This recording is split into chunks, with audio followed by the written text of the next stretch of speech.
Hello, and welcome to episode 9 of Tribe of Humankind, the spiritual evolution of our species. Who are we? What are we? Where are we going? Is the world that we look out and see the best one possible? Is it the one that we would imagine for ourselves and for our children? If not, what is it that we can do to speak about and address what's happening, to make changes in the next years of our lives, to unite with those and create with those who see and feel the world as we do?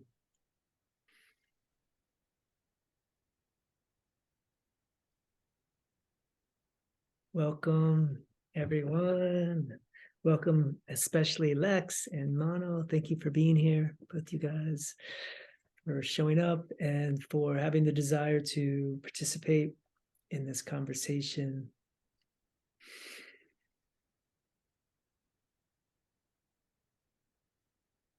We've been speaking already, and I just want to give you both an opportunity to say hello and address your own hearts and where you're at and where you're coming from.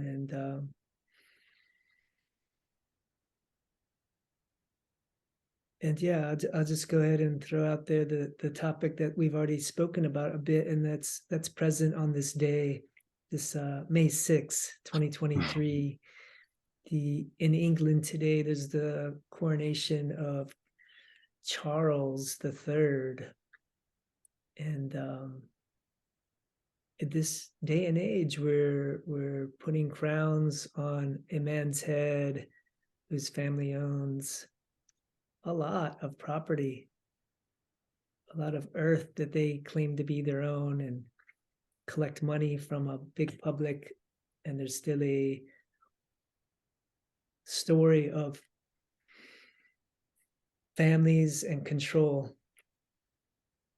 and money and amassing of power.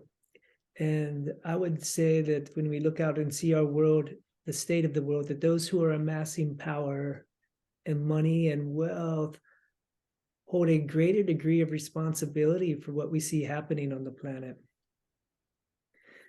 And I'll just leave it right there. And then I'm going to go ahead and turn the floor over to both of you to say hello and give us a little drop in. How you doing today? And get this conversation started. Beautiful. Hey everyone, Mano. It's nice to have another conversation with these lovely two men. And yeah, I'm back in the sunshine state, and it's so beautiful to be here. It's beautiful and like good to be with family again, and getting prepared on some celebration. It's my cousin's graduation that's happening, so it's graduating from high school, going into university. So it's a big step in this evolution, becoming a young adult, a man in the world. So really happy to be celebrating that with him. And as Shane was saying, we have started the conversation, and it's a good one. It's fiery, it's exciting, a lot of different point of views. So I'm curious to see which way this conversation is going to lead. So Lux. Yeah, well, it's nice to be with you guys again. I can say that what I'm working on at the moment in my personal life matches what we're about to talk about, which is I'm parasite cleansing. So I'm hitting it from lots of different angles and learning all about it, and hoping for some positive results, because I, as a system, have been taken to illness, and part of that seems to be the presence of parasites, which are taking from me and not giving back and are causing me harm. So I think that fits with our conversation.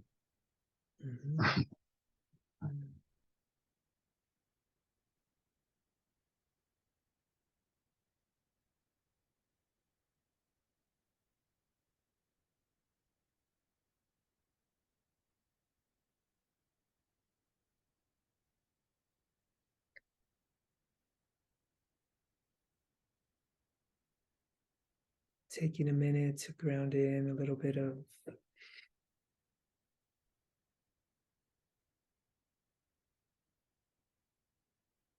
what's at the heart or source of some of the fieriness of what we're talking about.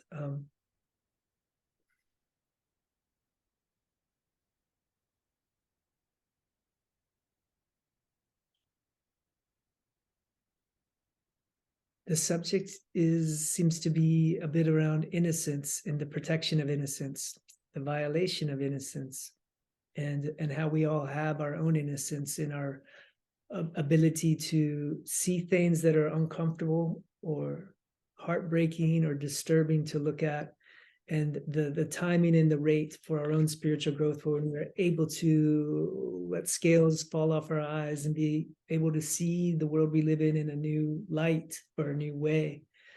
And also how we don't seem to have the ability to rush that for ourselves or for others, and everyone has their own timing with that.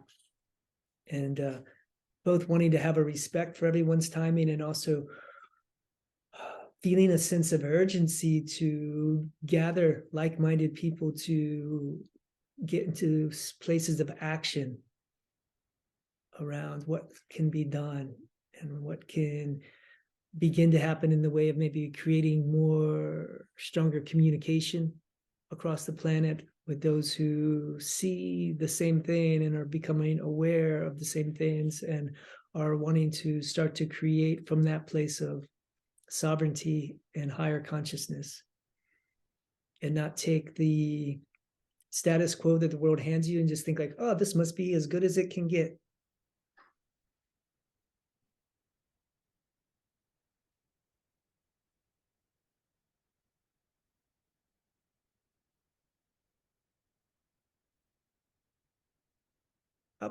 I'll break the ice a little bit. You know, maybe like many people, we don't always have firsthand evidence in my personal life of certain things, but I hear stories over and over again of different people, and my mind starts to hone in onto patterns of truth emerging from lots of different places, and that same truth always getting squished or suppressed or pushed down, or not given the proper attention or awareness that something of that volume or power or potency should be given. And I'll speak Well, for, go on, do it. I'll just throw this out there. Like, for example, within the royal family of England, they've knighted or given a great honor to someone named Jimmy Savile, who at this point they're comfortable with letting everyone know, like, oh, yes, he was a pedophile to a great degree, close family, close friend of the royal family, but somehow there's no further conversation about that because this man is dead now. They can acknowledge that and then shush any further conversation about it. Too many instances like this show that this is not a localized or one-off incident.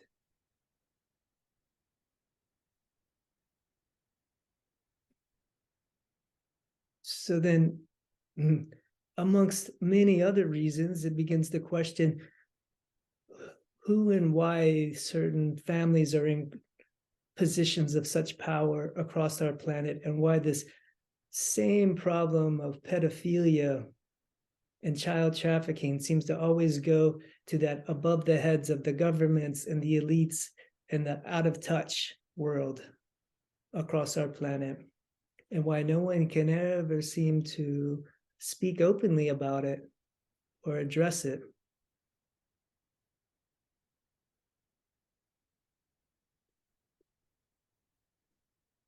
And I'm going to invite some perspectives from Lex and Mono here. I'm ready. So it's a big issue. I think the core that I'd start at is one of the things we probably have talked about is spirituality. Consider ourselves spiritual, and that the people who watch this video would be spiritual, and that perhaps spirituality has been a way that people have been manipulated through their natural parts of them that are seeking to connect with things bigger than themselves, the big picture, maybe a creator, all that sort of stuff. And it's one of the places that is quite hijackable. And what I see happening to it is that in whether it's religion or New Age, the people that have hijacked it very carefully remove anything from it that might cause people to be empowered or curious enough about things that would change the power structures. So, for instance, self-empowerment doesn't really seem to happen. What seems to happen is people are shown a way to feel less fearful, to feel less discomfort, to feel less fear. And in doing so, people get an immediate hit of feeling better. And then the journey of spirituality is now in that context. Spirituality is about feeling better. It's about feeling less pain. It's about having more certainty. It's about there's going to be a happy ending. And that's what spirituality seems to become, whether it's religion or New Age. But for me, spirituality is observing the whole bandwidth of reality, of what has been, what is being, and what could be. And so, if people are prepared to feel more discomfort, be more fearful, then they can begin to to see the wholeness again, and spirituality can become something that is more balanced and whole. It's not as happy, it's not as perfect. Being amongst that is more difficult, but it causes growth. It causes spiritual growth.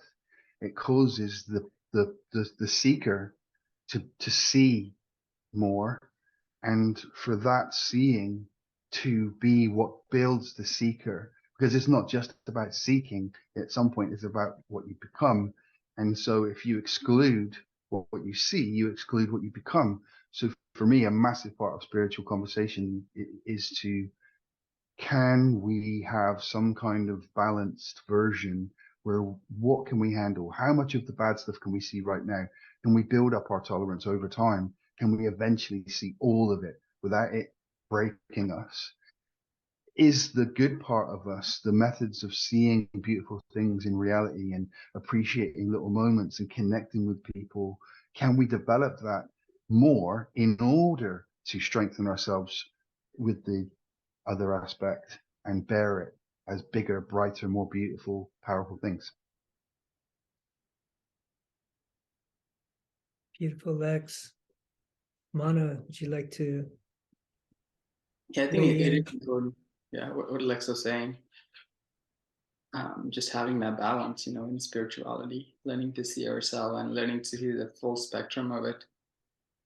And I think that's more and more needed. It's about seeing the full aspects of who we are and creating acceptance, and seeing, what needs changing or adjusting.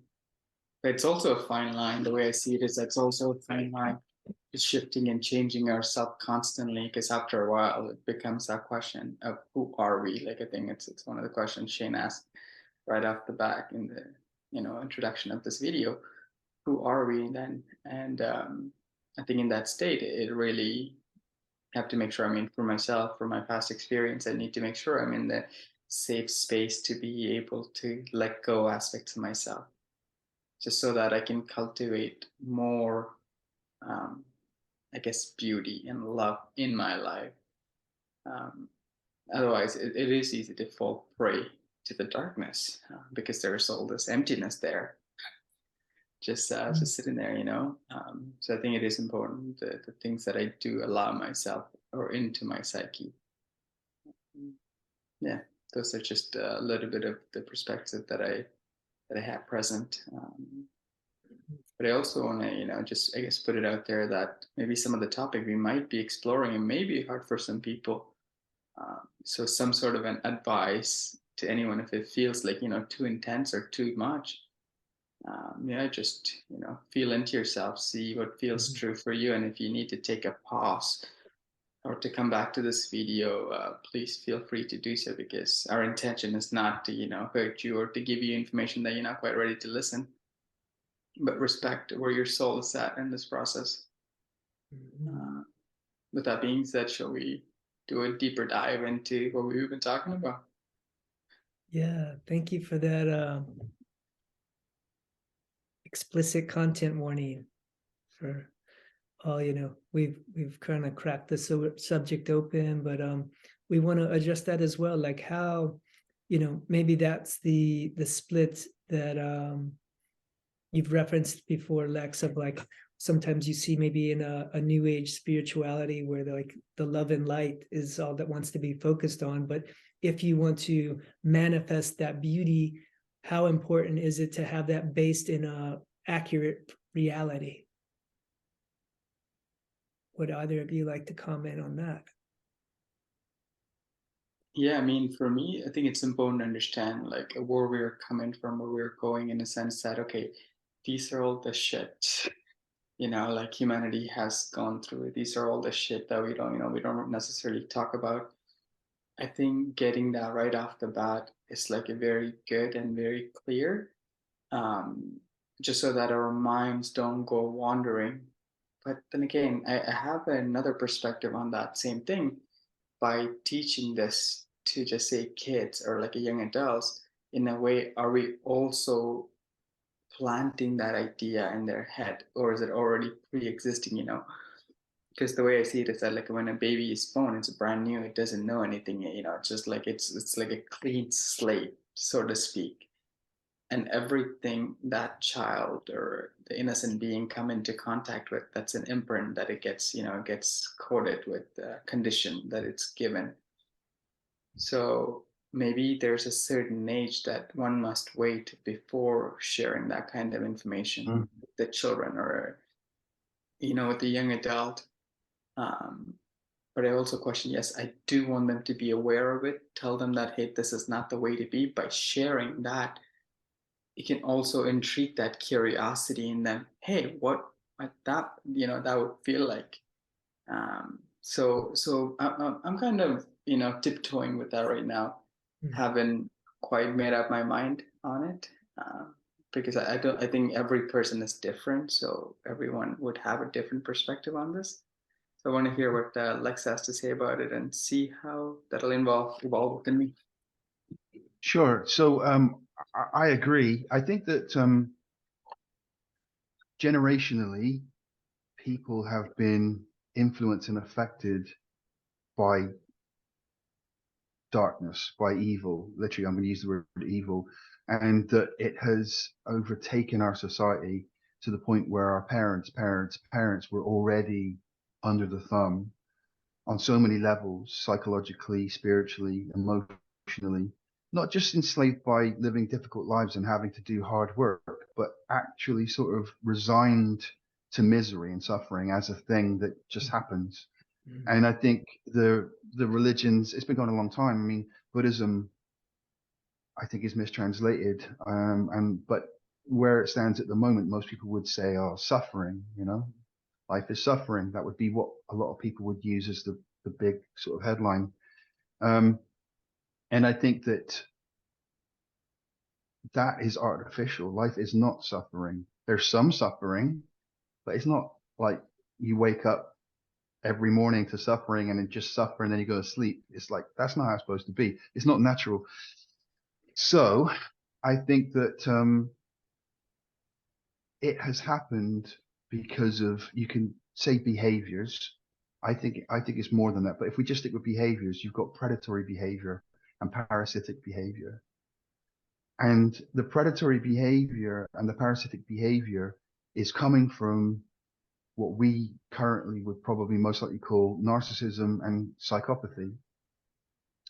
And those ruthless, emotionless, self-centered behaviors and thought processes and ways of being are more successful than compassionate, sort of seeing things from the big point of view and being cooperative. If those behaviors, those predatory behaviors particularly, they're ruthless, they're merciless. And that is why they come out on top in a lot of situations. So one of the problems we have, I would say, is that this reality is not in balance.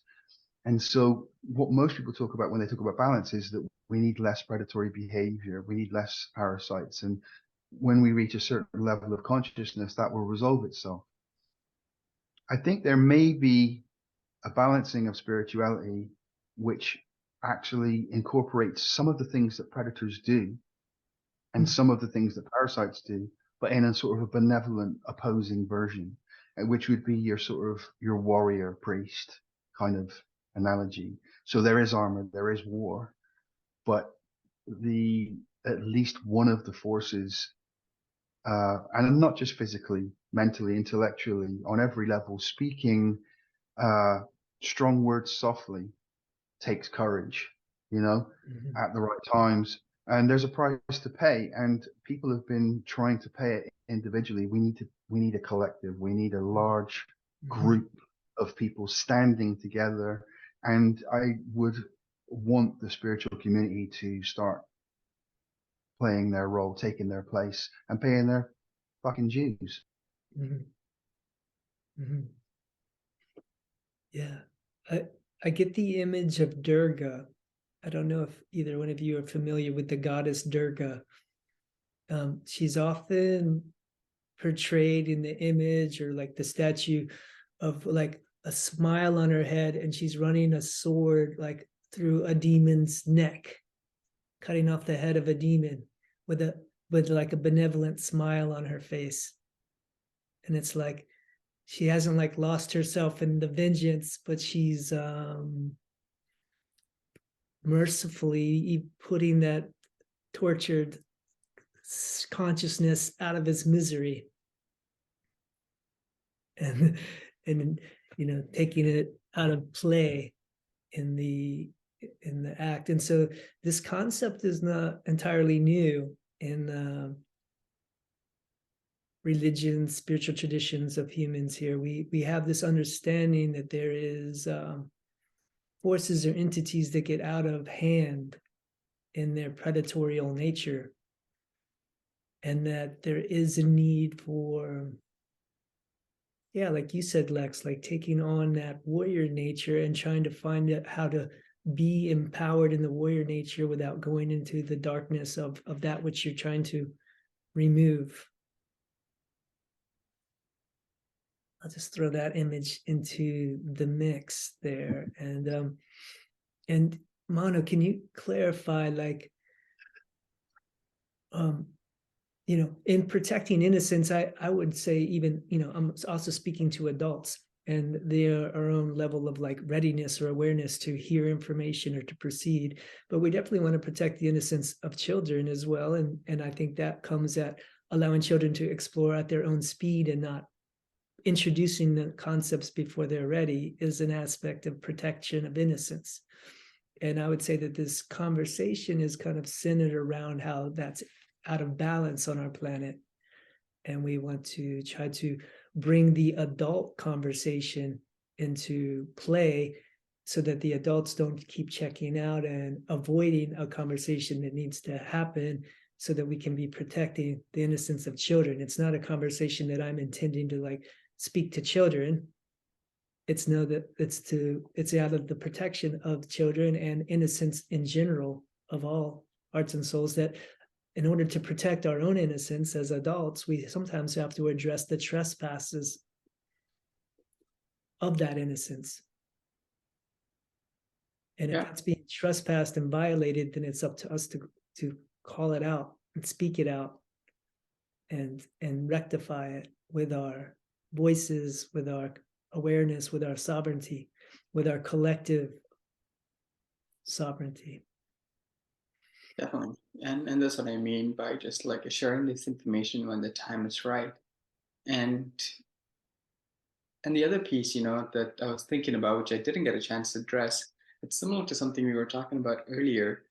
You see, like, these trauma has been cast on human soul for like centuries now.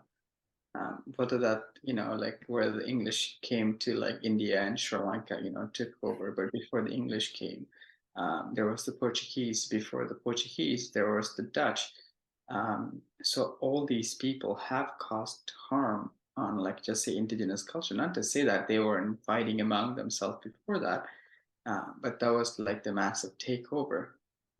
So all these things were, in a way, like the suffering has been shared with indigenous cultures and such, and every generation that came before that, it's what oftentimes indigenous cultures say, you carry that pain for like 7th generation, to really remove, like, because when you heal now, like, you heal 7 generation before you and the 7 generations to come. And I do wonder if, in a way, that these are all within us, and then we have a choice either to be a victim or a perpetrator of that. So I do feel that, like, that consciousness is needed to first obviously be able to observe what has happened, and from then make a choice. How do you want to be? You want to have revenge, or do you want to keep sharing this pain, because you cannot per se hold this pain within yourself, thus you must inflict this pain? Or do you choose to transmute it, meaning that you're not becoming a victim of that pain, but learning a way to heal this wound within you, whatever that may look like, whether that's like a being of service, or like a spreading the word of awareness, or like a consciousness, or even just simple as just being a beautiful citizen, or even like a good household person, like whether that's a good husband or a wife, or even just a good son or a daughter, you know what I mean? um, because I think those are personal aspects of myself that I am working through at this point. So I think it is like it's a lot more present to me, and it actually hits home more deeply because I'm working on that right now with myself. Um, so I do want to also speak to that piece. Mhm.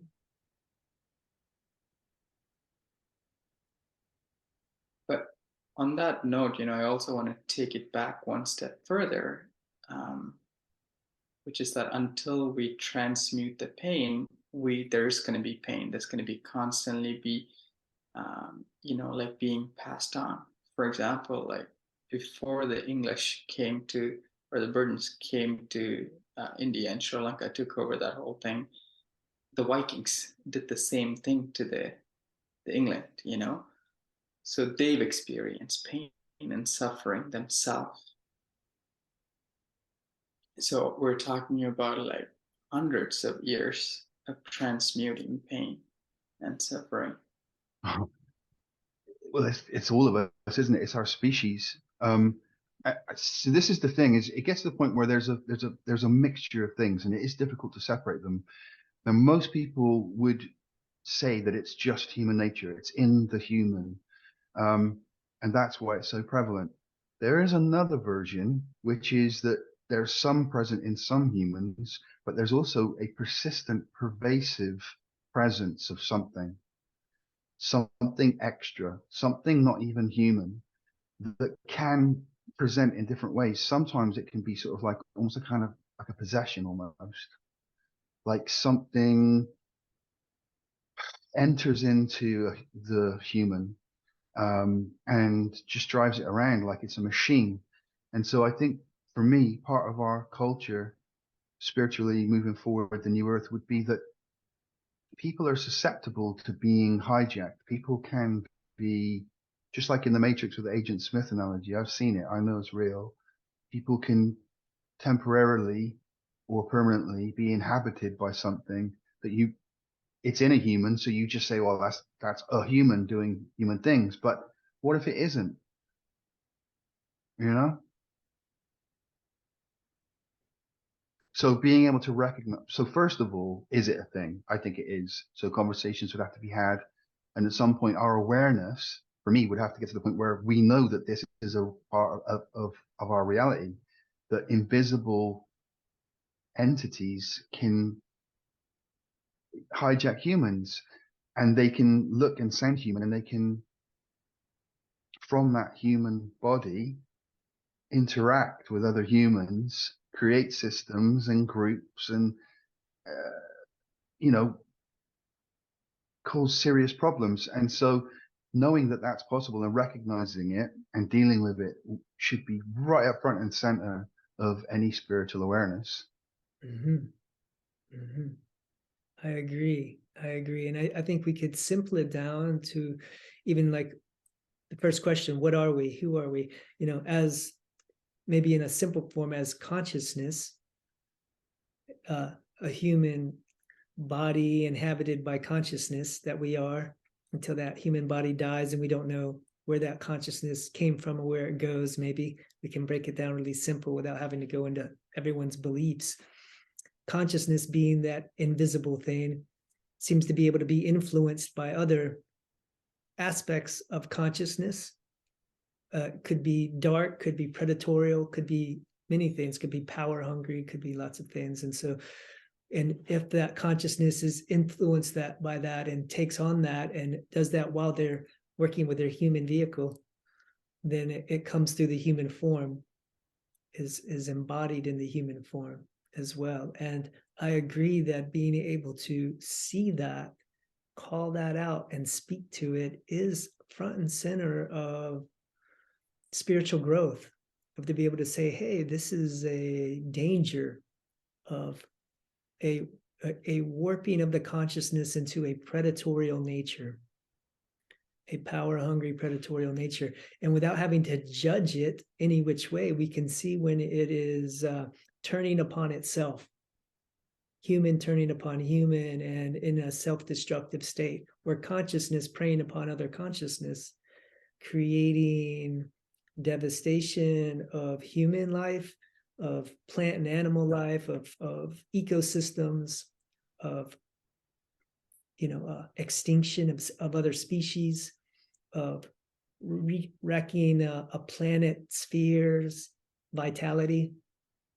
I think we have to start to bring our awareness to that and say, hey, what is going on there? And where is the level of spirituality of those who call themselves leaders of our societies in our structure? If we look at them, are we impressed by their level of spirituality, of how they hold the self and their growth in life? Like, are they worthy of emulation? People who hoard wealth, who oppress others, who get in battles of power without any regard to that, how that battle of power is going to affect them, the other, and other people who are the casualties of bystanders in between. I'll pass this back to either of you if you'd like to comment on that. I think it's important, and it's important what you're sharing, right? I always had this notion, like, if any of our leaders, who especially the ones that are in power, it's important that they do like things like ayahuasca ceremony. If ayahuasca is doing sense, that's fine. Go sit in like vipassana, just 10 days silence, just understand your mind, see how it works. But I also feel that we live in, especially particularly the Western society, it's very much driven by money. Yeah, money, you have power, so they kind of go hand in hand. But we are more invested in like making money and like having that wealth than care for each other's well-being. I mean, let alone one's well-being. So I think those are definitely like one places where I can start and share. And I also find that like maybe not a lot of spiritual people are very much interested in power. You see, like you find spirituality and you're like, just let me be, I'm happy. I just want to live my life, just give me a good tree, make sure I have like, some good water and like food. I'm kind, I'm good. Like you kind of lose interest in the material world. And to a certain degree, obviously it depends on how spiritual you are or how depth you're on the path. Um, is it almost like whenever you're in a power, there is there's something that's there. And if you were to look at, and this is obviously I'm generalizing this, and there is some truth to this as well from the conversation I've had. If you were to look at the people in power, they're oftentimes they have been in places in their life, and especially in their younger life, where they weren't treated right. there was some sort of a miscontact of power, which then they want to get that power so that it doesn't happen to anyone. But almost like it doesn't come from a place of healing, but it almost come from a place of victimhood, or like the scarcity, and never want this to happen again. But almost like having that kind of mindset, you're creating it without you even realizing that you're creating it. It almost like becomes a second nature. Anyways, I want to put those two pieces in there. Yeah, so I hear what you're saying. So it's almost like this is my belief system. I'm not saying it's real, obviously, but to me, there are non-physical entities which use humans, and human bodies become the host. And one of the techniques that seems to happen is that by causing extreme trauma over prolonged periods of time, the body machine, the mechanism of it, it has a way of being and dealing with that, and it will start to separate, it will start to fragment. And so what seems to happen is that these non-physical entities then choose a fragment and they take it as their own. So or they take some main aspect. And so it's a purposeful process.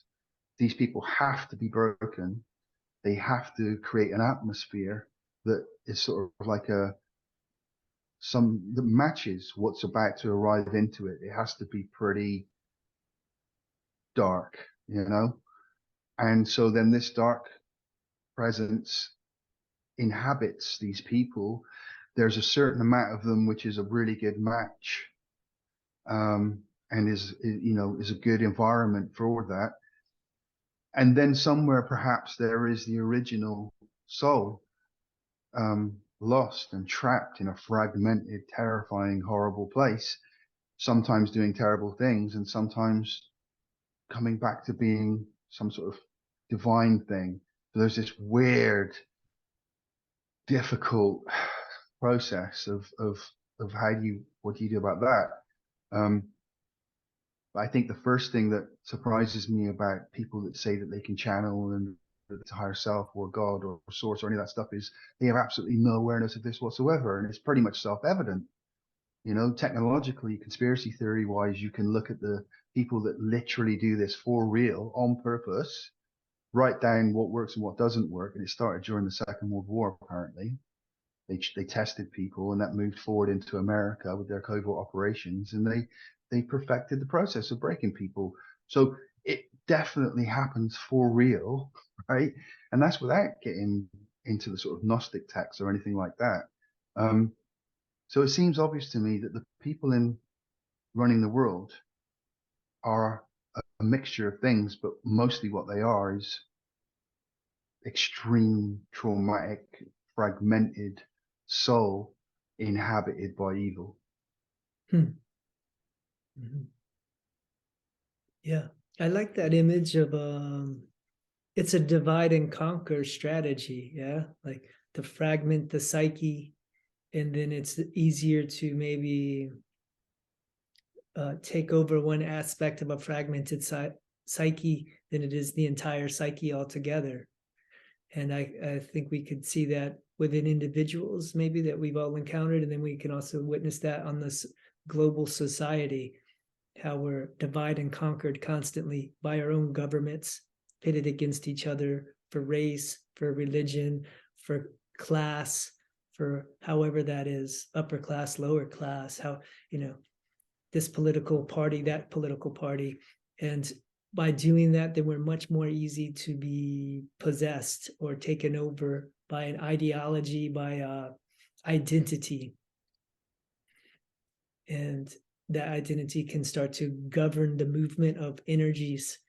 And it seems the pattern is that those energies come into conflict with the other fragments of energy in a way to create chaos and destruction and weaken the structure of the whole, so that the will of another desire can plow its way through as it wishes.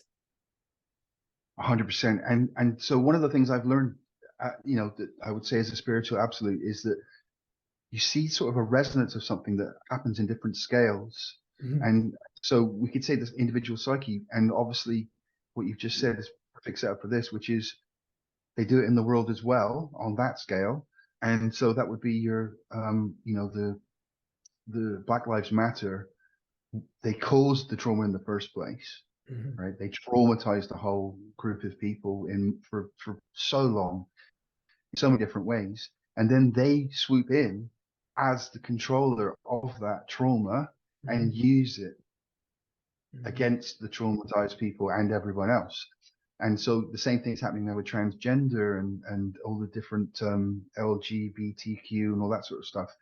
There's obviously a trauma has been caused. Like, people who hear this might be upset, but you know, I'm a conspiracy theorist as well as a spiritual person, and they have been putting chemicals into the food and water that take men towards being women and women towards being men. They've done that on purpose. They've physically done that with chemicals that they use on purpose to castrate people, right? And so they've taken those chemicals and they've used them on the physical body. So clearly the consciousness in that body will sense into the body, read from the body and say, well, this is who I am. Mhm. It's what you've been made by these people, and now they take your trauma and they use it against you and other people. It's like you can see the plan over and over again on Yeah. multiple scales. Mhm. Mhm.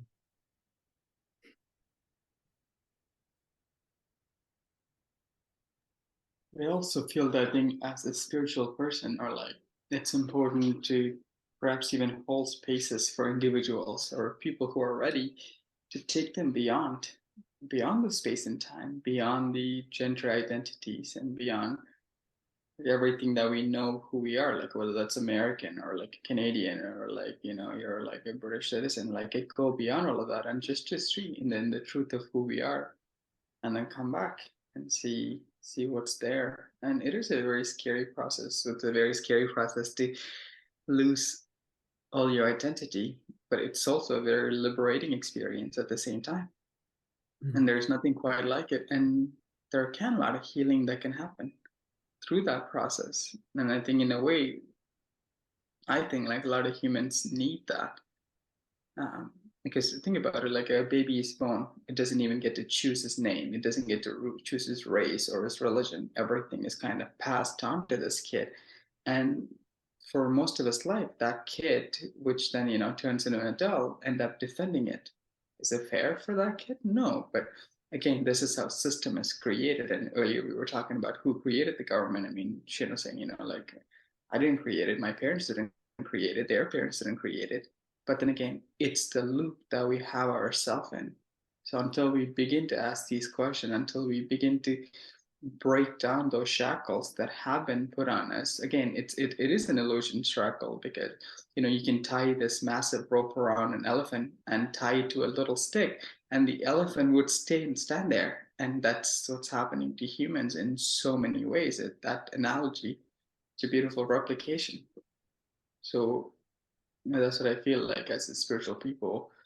It's important the people who have, in a way, I'd say, like awakened or awoke to what's happening, and those who are ready, like they show them the path. Hey, or just be the signpost. You know, you don't necessarily have to take them on that path because everyone must walk the path themselves. But be the signpost, right? And I do believe that what we're creating here, these recordings or these videos, can play that role. Mhm. Yeah, I like the image of the elephant tied to the stick. And I feel that maybe the divine nature of the human has been tied to a stick. And here we are, much more connected, aligned beings who are identifying with programs that we've been given of disempowered identities. And I would say another pattern is that these a pattern that shows up is the hijacking. Like it's rare that the like you said, Lex, like not only they often the perpetrators of the abuse, but then they hijack that rage and anger and then steer it back into another collision. And yes, it's good in spirituality to create distance between you and your ego identified self. And then they're also hijacking that and trying to make you into a nothing before you're ready. Like that's a natural process on the awakening thing to like, hey, should I identify so much as a man right now, or a white person, or an American, or what can I identify with, and like, or can I let go of those identities and tune into the consciousness that I am, and like, and while still also being this human that I've been born as or manifested as in this incarnation. And how much do we choose to come in these bodies, in our bloodlines of our mothers and our fathers, and into this time period to inhabit the challenges and pressures of everything going on right now, and to bring consciousness and awareness and our divinity into this space to feel it, to hold it into the balance of our own hearts, and to see and feel where it's not comfortable, and where we can reawaken it back into its full potential to create something that would feel better.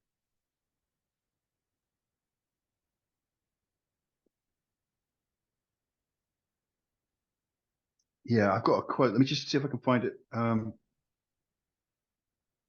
Bear with me. Sorry if I'm off camera.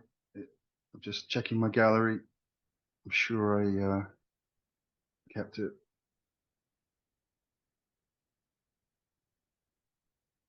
Oh God, it's not there. I'm so sorry. It's something along the lines of stepping into spirituality and sensitivity. There is a price to pay, because the more sensitive you become, the more pain you feel. Mm-hmm. And so the term I used to describe it was bittersweet. I reached a point that was sort of like something like a Salvador Dali painting, where it's excruciatingly painful and yet delicious pleasure at the same time. It's very difficult to manage. It's really difficult to sit amongst these sort of crushingly huge concepts and still sense into the tiniest details of things. And if you're anything less than magnificent, it is like getting, I don't know, coming off of a huge wave as a surfer or something and getting crushed by it. Like every time you lose that sitting on it properly and you come off, it hurts.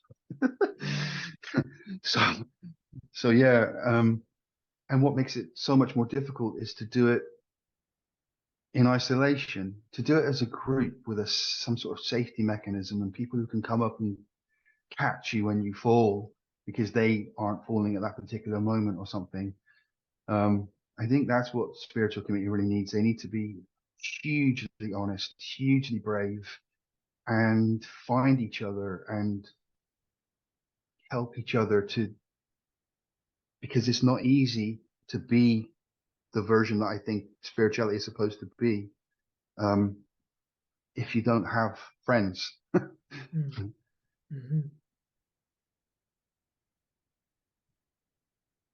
Anna, you want to comment on the bittersweetness of heightened awareness, heightened sensitivity, and pleasure, Yeah, pain? yeah. I mean, they're all true, right? And I think I'll start with having that sense of community that's important. Having that group of people that can willing to hold that high level of consciousness with you, around you, and together.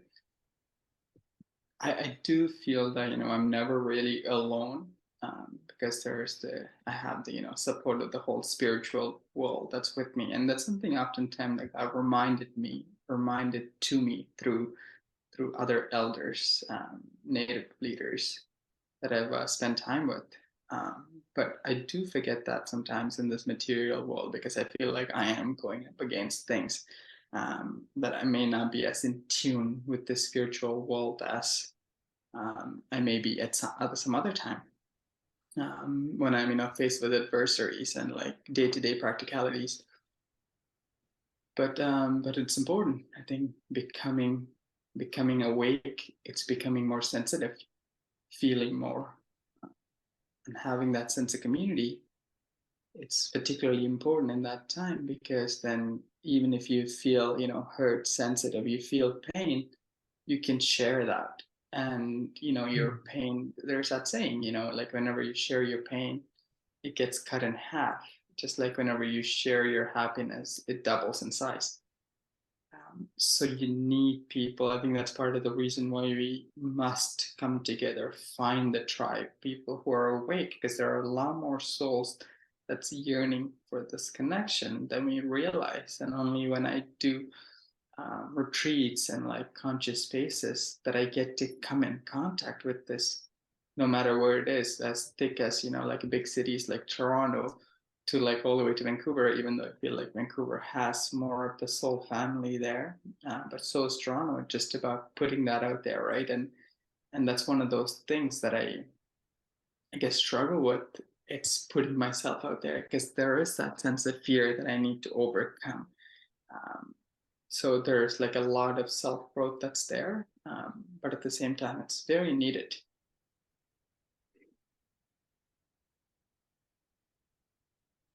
To put myself out in the vulnerable spaces. And sorry, Shane, you were going to say something, and yeah, just want to say that last piece. I guess, yeah, just still working on this theme of community. And in a way, this is definitely what I'm trying to create with these videos, right? This is not just happening on camera, but these conversations may be helping us to break down some walls so that we can create, like, how can many of us hold different perspectives, but still take steps towards greater connection and trust and love and intimacy, while we head towards what we can agree upon is like common direction we all would like to go, even if we have different understandings of the why or how we arrived here. Can we all agree that the shift in this direction would be useful, would be beneficial, will help us to start to arrive?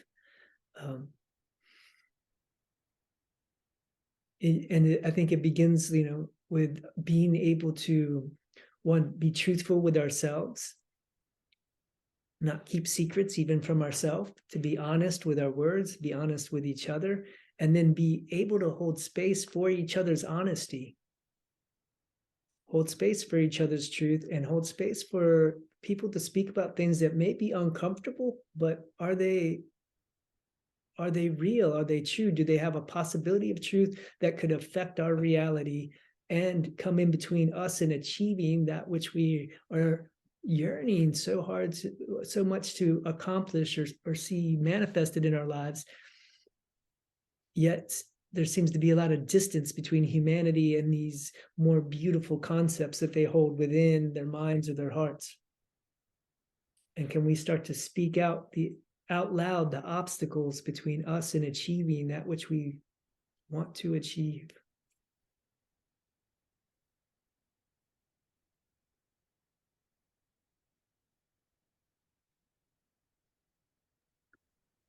I believe that it's possible. It's definitely is possible, and it's all within grasp. And what I do feel is that it's about taking that step. It's about creating that momentum, and it's about having that consistency, that we are able to achieve all those things. And I do feel that we're in a great start, and we are on the precipice of something really new, and the times to come will show us that. There are definitely moments where I definitely doubted. The doubt does cross my mind, but I have a deeper belief that everything happens for a reason. There is no such a thing as coincidence, and that is a much stronger belief than the doubt that's arising in my mind. Tell me about the doubt. Doubt of what? Doubt of that we might not make it, or like all of this is for nothing, like there's not enough people that are interested, or the doubt that maybe I'm not doing enough, or I'm doing something wrong. Yeah, because it just puts on like all kinds of masks, like it just thoughts that appears, like, in forms of doubts in my own mind. We're not going to make it as a human species, like we're going to extinct ourselves. Yeah, yeah, exactly. Extincts ourselves, or like all of this we're doing is for nothing because there is already too much evil that's existence, and there's not enough like goodness to be able to make that change, or we are fighting an uphill battle. Like those thoughts, they do cross my mind, but doing these types of work or holding spaces, holding retreats, they give me better night's sleep. They helps me to sleep at night. Just knowing that it doesn't matter if there is that much evil. I still want to do some good.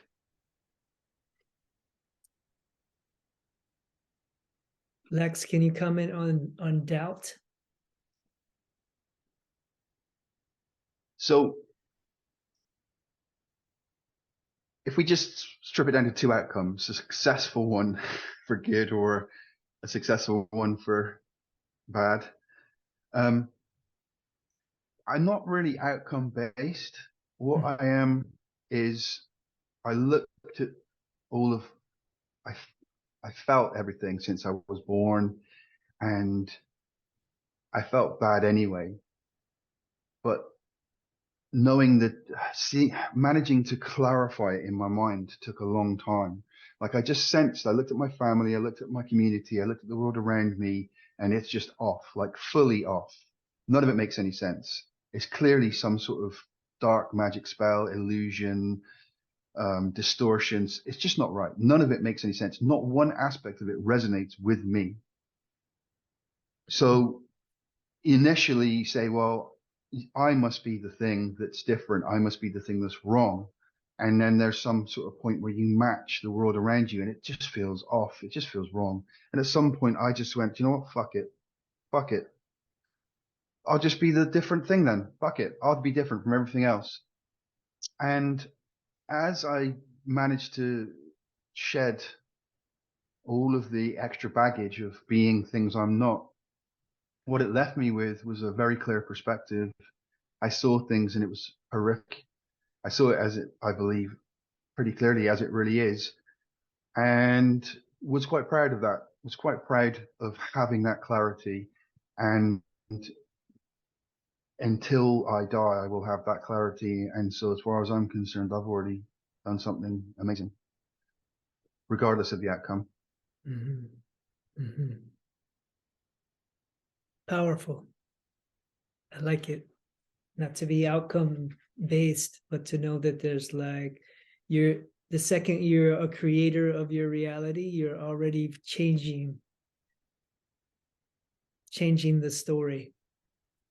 And that's already like sending out ripples in the direction that you've come to do, and that's already a win. It's already a done scenario. Beautiful. I like it, Lex. I agree 100%. So there was this, I'm just going to weave this in. There's the Teal Swan video. I really like Teal Swan. I think she says amazing things over and over again. For years, I've appreciated her wisdoms, her channelings, but she was telling the story of the Buddha. She's like, what did the Buddha do? The Buddha sat under the tree and became enlightened. And in that enlightened moment, the Buddha realized that we're all one. And then the Buddha woke up and people in his village like were coming to get him, and they needed his help because there's this problem over here and this thing was happening over there, and they were all like upset and fighting, and there's all these problems, and he's like, we're all one, but like if we're all one, then what the hell's going on around me? And then that becomes the real challenge of the spiritually awakened one, is to make sense of, if we're all one, how come none of us can agree on anything and we're all fighting? And so there's a need for that like collective awakening, that collective access point of our connection, of that which runs through us. and how we tend to that, and how we all share that and are a part of that, and how that could guide us into the harmony that we're seeking and desiring. And how do we support each other in locating that stream that runs through us all, that could inform us all of how to come into balance with life. And I don't know, that becomes the path of a lot of the spiritually awakened ones, is like, hey, there's work to do. We're living in a fragmented society, in a fragmented consciousness, and we are all one. So then what the hell does that mean? Like, there's a sickness or a black magic spell on society that keeps it asleep or distracted or unable to see out of the blinders. And what will it take to access that place where we see each other and connect with each other and understand that we're of that same river flowing through?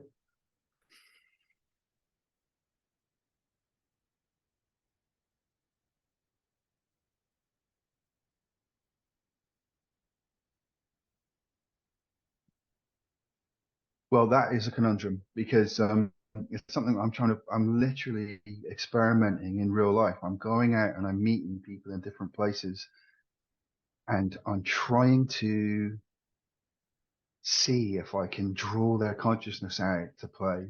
And I'm being unsuccessful in as many situations as I can think of. People that aren't religious. In fact, I would say the people that are most able so far in my experiments to be real, authentic, alive, human are people who are tradespeople, workers. And I think the reason is that they spend so much time with their focus on real things that only do real things. So if you measure the wood wrong, you've measured it wrong. Accept it. Measure a new piece of wood and fucking move on, right? If you mix the cement wrong, you need to make a new mix. Clean out the mixer, do it again, right? So reality is just, it's very, it's just all rational and sensible and logical and firm. You know where you stand with reality. When you're working with reality, it balances you constantly. It constantly brings you back to truth. Whereas the majority of people that have disappeared into sort of other things aren't being constantly grounded by reality and truth. And so they've lost the plot, you know? Mm-hmm. Yeah, no, absolutely. And that's also where that imbalance gets created, you know. I love like working with my hand, you know, just, well, that's like, you know, just doing kind of work like, you know, doing permaculture work or like building small structures or, you know, doing electrical stuff. Like it's all hand-based things, right? And I'd be sitting in front of the computer and be working for hours. And at the end of the day, I feel like, what have I really achieved? Like, because I can't see it in plain sight. So, and it is like everything is very abstract because I am creating something on the web, which is not even like real thing, but it is real, you know, like you go to a website creating your, it's just saying, you know what I mean? And I see like more and more people are leaning into that world where they're relying on technology. They're creating like just say TikTok videos, making millions of dollars just on that. But yeah, it's great. But again, like there's so much information that's there, and a lot of it is people's opinion. So you really begin to question not only are they living in a world of perception, but they also like throwing in like their own individual opinion as facts, Mm-hmm. which then further pushes people into question what is real. Mm-hmm. Just because you're so much bombarded with all this information, you know what I'm saying? So I guess it kind of adds to the point that you're suggesting. But I do find that Yeah, very it's sort of there's a so in martial arts as well, I say martial arts, but in physically learning what it's like to fight, you're working with reality. You can tell yourself that you've got some sort of invincibility, but you soon discover you haven't. And so realism comes into the situation very quickly, and it remains ever present, which is a good thing. We need things that remind us what is, what isn't, because abstraction and fantasy can be very useful. They can create beautiful things that weren't there before, but there has to be a place for them amongst what is already known to be true. And I think part of what's happening at the moment is that literally there's an assault on our sanity from multiple angles, and everyone gets to tell you what's real, but nobody has to earn that right at the moment. Mm. Mm. Mm.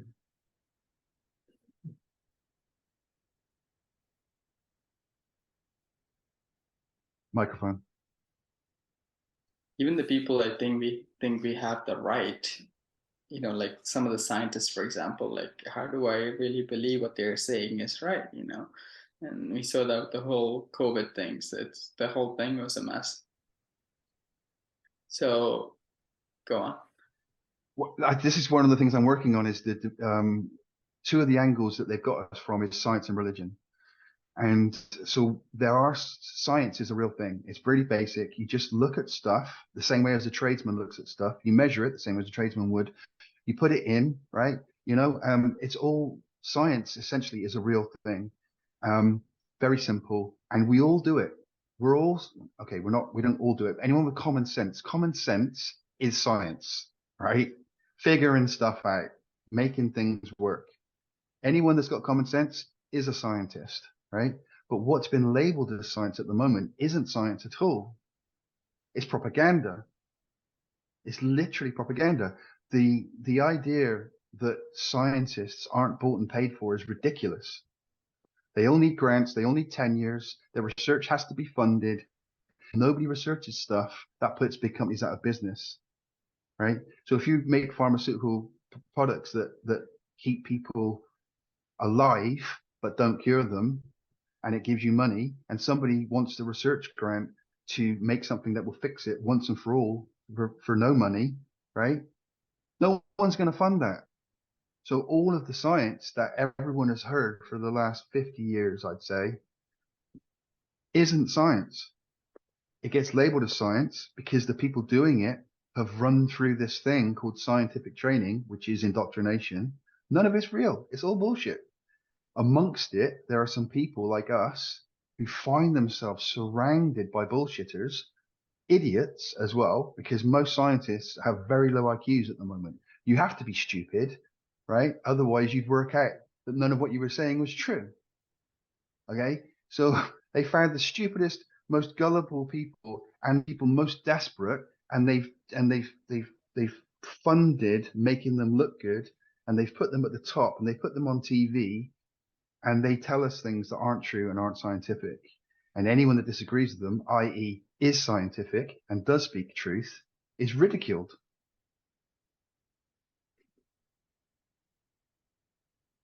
I agree. It's a farce. The base of science is that if you do something, it needs to be repeatable for me. I got to be able to do it in my lab and get the same results. That's what science is.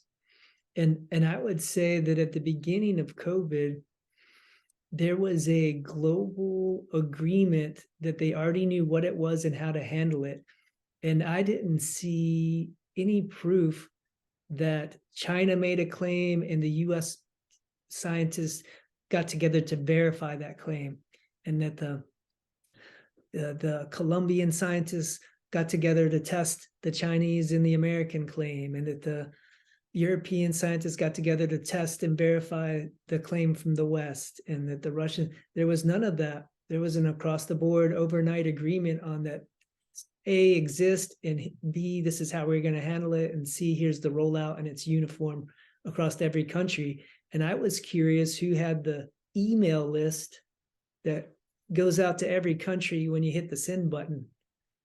And all the scientists just already know what to do because they didn't have to verify it. It's already been verified by someone who on paper is enemies, Russia, US, Europe, China, not necessarily getting along in politics. We're technically on the verge of war, but overnight, everyone had an agreement on what it was and how you're going to handle it and the rollout of it. And to me, that was already not scientific. I was like, if I was a scientist and the Chinese said, this is something, I'd be like, let me check it out for myself. I'll see if I can repeat that in my laboratory.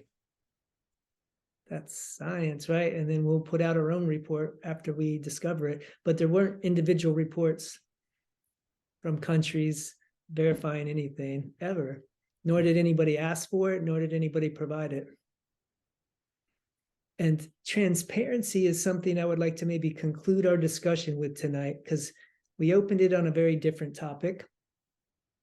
But I would say what people aren't asking for is transparency from one. I'd say we don't need governments or leaders. When you identify with who and what you really are, your God source, divinity, nature, is not asking for a mama daddy overlord government to govern you and tell you what to do. Your sovereignty is connected with source. You're not in need of governing. You're not seeking it. You're not asking for it.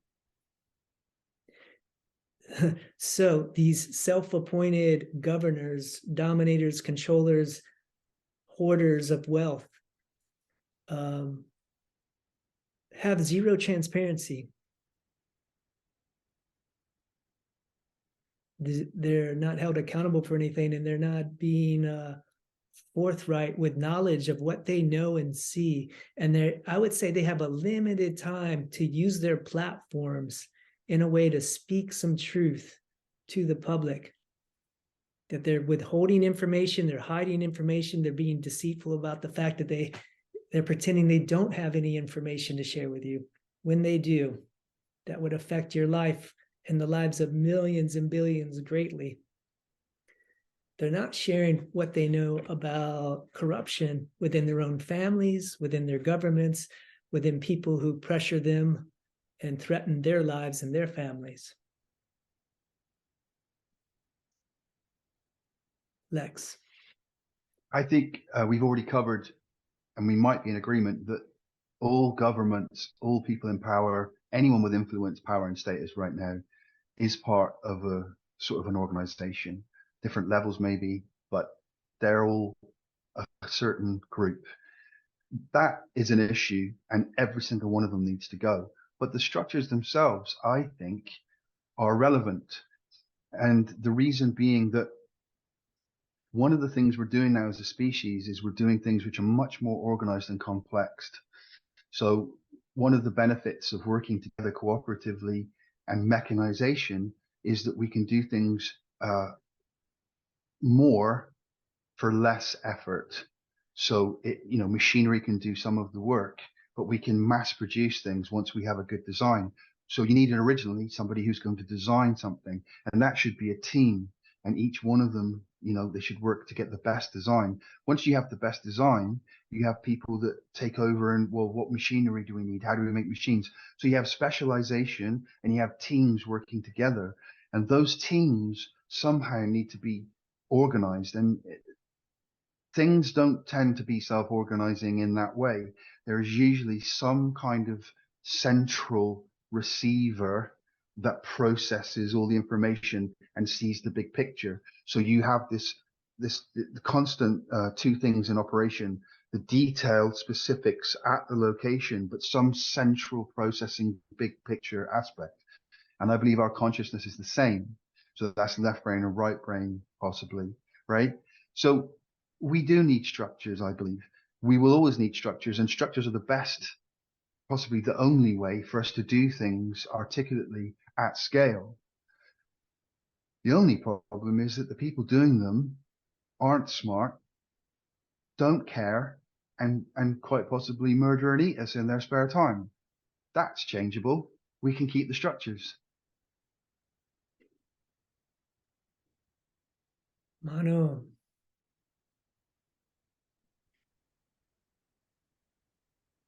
I feel that the structure, it is an important piece.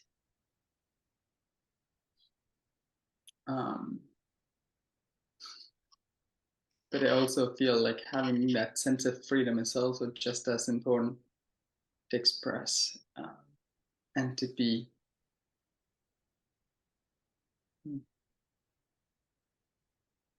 Because I find that when there is too much structure, it limits the imaginations or the free will, and so much we become more of a mechanism, like, you know.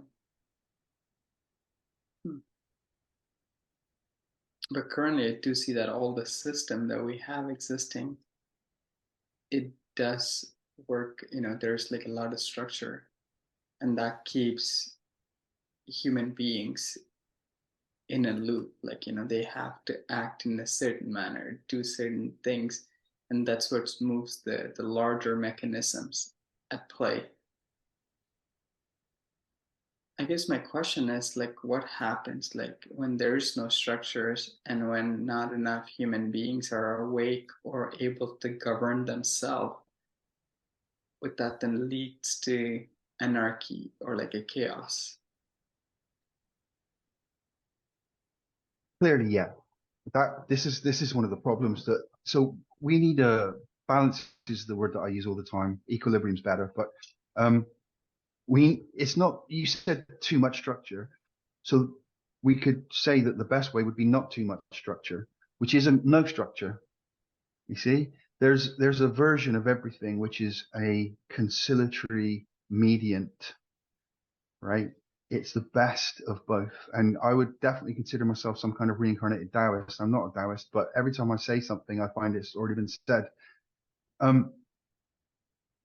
There is a balance to be found amongst all things, the right amount of structure, right? The right amount of freedom. And that is what we need to work towards. It's not what we need to work towards. If that was what we worked towards, we would find ourselves in the right place. Yeah, I would say like I'm all for structures, but I would say the current structures are not serving the spirit of where humanity's heading. That they're old structures built to draw power to a limited few and to profit off of that power, and that structure in itself, I feel, is needing to be let go of, dissolved, and forgotten, and new structures to form. I would say the human body is a good example of structure and systems. And kind of like you were saying, Lex, like, hey, there's going to be humans that are good in the visioning and the creating, and other humans that are going to be good in the functional, like putting together and manufacturing. And there's going to be things that like we can do as a greater species if we're working together like one coherent body. And I would imagine that as we evolve as a species, we're going to naturally group together those that we have similar interests or viewpoints or understandings with, and those pockets can send out systems that benefit the whole planet. And without you having to be an expert in that area, you could be like, wow, that I would really like access to that kind of thing. And then it's a matter of, if we're working together in a species mind, it's no longer a competition of who can hoard power over the others, but it's more, how can we all feed our talents and gifts into the collective so that we start to excel as a species, so that we start to excel at working in harmony with the ecosystems of the entire planet, and growing the planet's health back and growing the species health back, and seeing how we get to be, maybe holding our space within the greater community of a cosmos above and beyond just the planetary system. Yeah, Lex. So just to tie in the transparency thing, I think where I would go with that is transparency is sort of honesty. It's revealing. And I think that this is one of the things that I keep coming back to. That's what religion and science and the New Age community, they're not being authentic. They're not revealing themselves to themselves, even in the, certain, things aren't being revealed. And so in terms of transparency, what gets us somewhere really fast is for people to recognize their own strengths and weaknesses, to have judgment, critical judgment. Judgment needs to come back. Ego needs to come back. We can design egos to be beautiful things. We can design egos to be something to be treasured. And wow, this person has a beautiful ego, right? We can get things done if we're honest about our strengths and weaknesses, because we can then agree more readily and easily that that is for you and this is for me, right? And so we, in a way, get freedom just by being authentic in that way about ourselves. Shadow work. So we need to do our individual shadow work, and we need to do our species shadow work. And if we do that, the benefits are vast, because it reveals untapped potentials. It's not just stuff in the shadows that's dark and nasty. That's there, need to be dealt with, but it also reveals all of the hidden things that we've been too timid to expand into and grow into.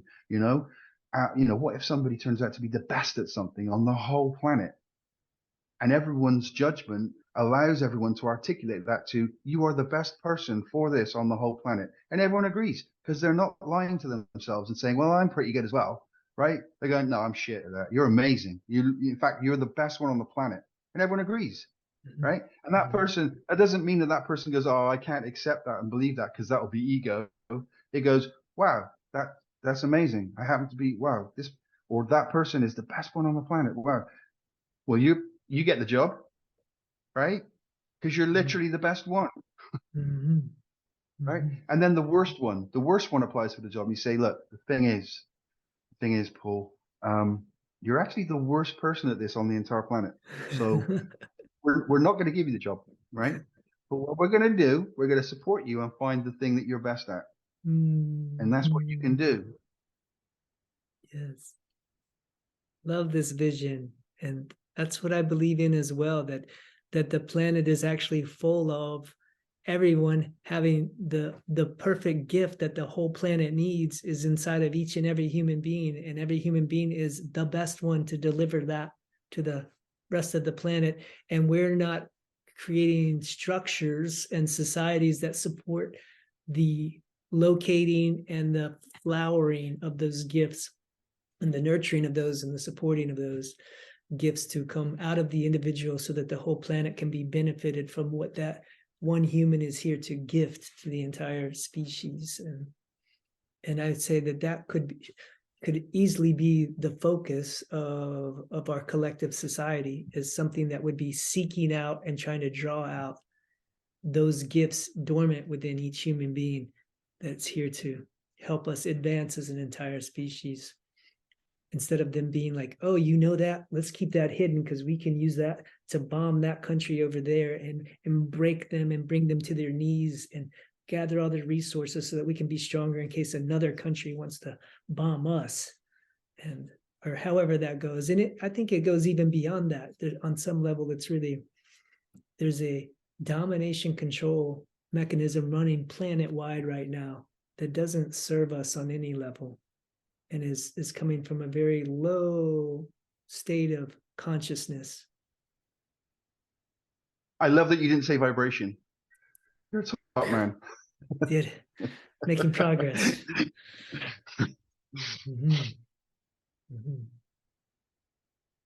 Well, we're nearing the end of our time together this evening. Before we close, if there's anything that either of you would like to kind of say, put into the circle, and then we'll do our channeling and see what that brings forth. I just want to say thank you for this beautiful conversation, and for helping to create this online community where we get together, share, and perhaps give a voice to a collective in some ways, and bring together a new consciousness on this earth. And yeah, some of like a beautiful work of Dolores Cannon's as well. I've been watching, so it's good.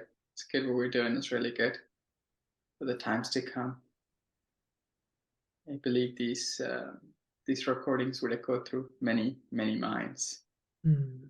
So I'm really grateful for both of you and for the conversation we get to have, and yeah, all the forces that we can see and unsee that's supporting us through this process. Mm. Mm.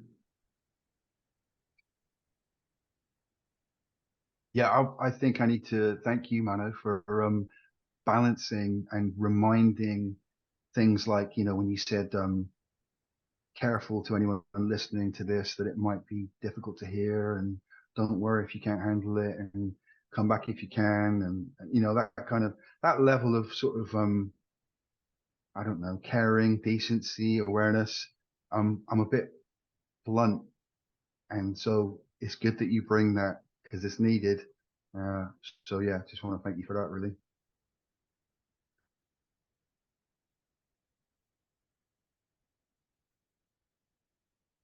It's a good reminder. Mm. So the conclusion of all our conversations, I really like to ask everyone there to hear, to do a tune in and a channeling of the higher self to bring through with the highest clarity, the essence of what we've talked about tonight, and how to kind of maybe get the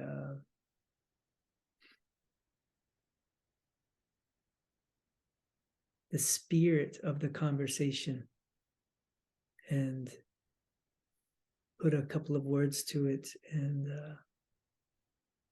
just as a way of yeah, distilling it down a bit and maybe gathering the gold, harvesting some of the gold that was able to come forth in the conversation, and maybe even something that all three of us were collectively trying to speak to. If we could try to see where all three of our voices were arriving at a similar topic or angle or tone, or like a resonating in our hearts, that this is an important something to talk about, like this pulls in my heart, or hey, this is controversy, this is real, this is something. And if we could kind of take a moment to channel our clarity on tonight's conversation, and even before we do, I just want to open up the floor to how you both feel about closing out the conversation with the channeling, just to get a quick moment for you to speak on that before we actually do our channeling.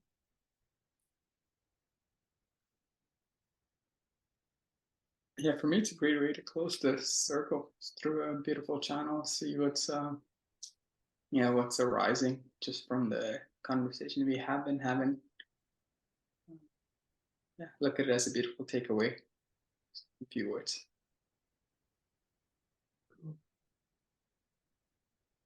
I personally not sure if I've ever channeled into this group. I do what people call channeling, have moments of, you know, just something's definitely happened there. In this group, I almost don't give my self permission to.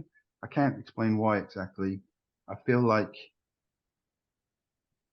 I'm not able to be specific enough, and it's a bit too much to ask something to present itself for something quite, you know, I don't know who's watching and all that sort of stuff, you know? Feel like we need like a safer container to really relax into that space, like maybe if it was private, not being recorded or something like that. Yeah, I feel like if I did channel something, this isn't arrogance, but when I channel stuff, it's pretty groundbreaking usually, and perhaps the channeling doesn't come through because, like in that movie Back to the Future, I guess you guys aren't ready for that yet. Not that it's mine. I'm not taking ownership of it. I'm not saying, oh, I'm the cool one. I got it. I don't have it, right? I just struggle with that, and maybe that blocks it, you know? Mm-hmm. I'm Yeah, afraid. Yeah, like if you channeled something and it rocked your world, you would be okay with it. You'd wrestle with it for days or weeks and then be fine with it. But if you channel something that like rocks the audience, you like feel guilty that you're like, wow, Yeah, maybe I shouldn't have said that. Or absolutely. Mhm. And also, I wouldn't want to lose your audience for you either. Well, yeah, I mean, to me, it's something I like to practice, and I don't pretend to be good at it as much as I like to make space to explore it and reach out. It's almost like in a prayer to kind of access that like pure. I believe that we all are channels of source energy, and it's more a matter of how well we can relax into it. I think in our most maybe natural state where it's already flowing through us, and the busyness of our minds or distractions of the world can disconnect us from the purity of that channel flowing through us. And I like to create a little bit of space to play and practice and see if we can touch into that little river and run our fingers through it for a second and offer that back out. And so I appreciate at whatever level it feels comfortable to play on this level with me. I appreciate what you have to offer. And let's take a minute to breathe and tune in and center ourselves.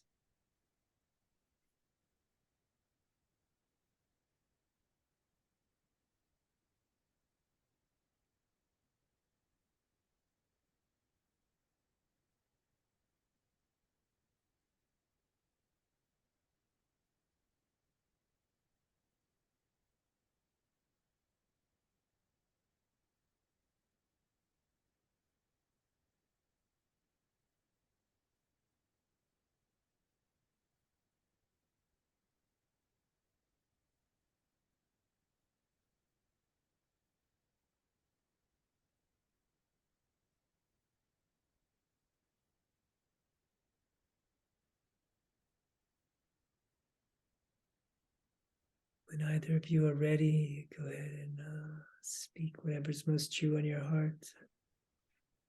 When we pay attention to things, how we pay attention to them is how we affect them.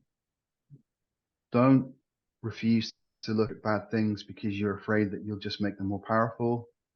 If you look at them fearfully and see them as becoming more powerful, then yeah, that's the kind of magic you'll attend it with.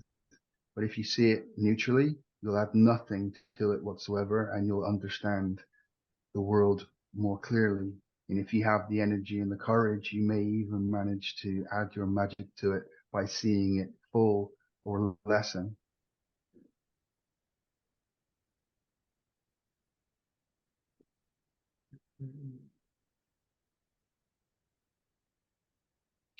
Thank you, Lex.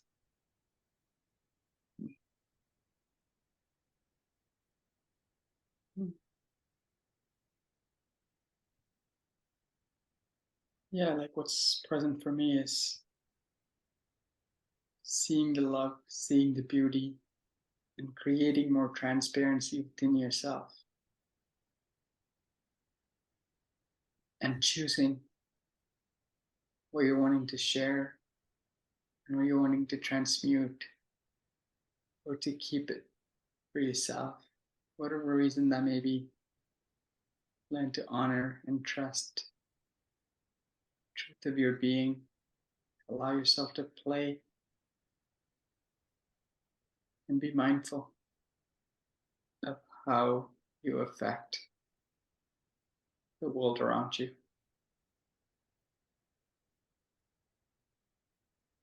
Thank you for listening.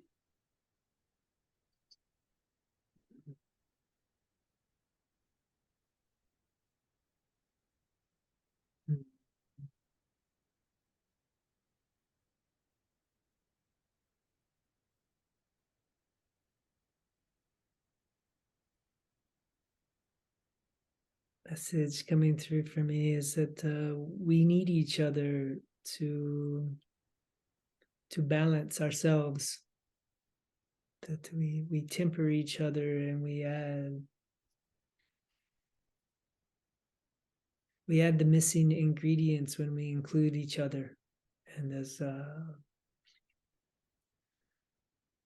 we need community, we need the whole collective. We're needing to make space to include each other in that, and we need the voice and the perspective of each other to temper and balance our own pain or drive or creations, so that they can be beneficial to the greater whole, and so that we can collectively grieve the things that are hurting us. And through that grieving process, we'll maybe also know what's the direction to move in.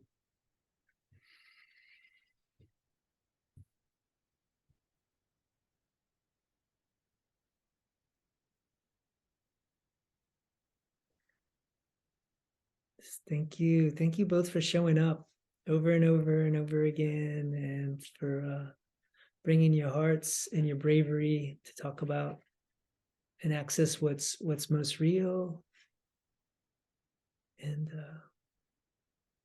share that out with the idea of creating connection and conversation and movement forward in the spiritual lives of our planet, of all the humans on our planet. Yeah.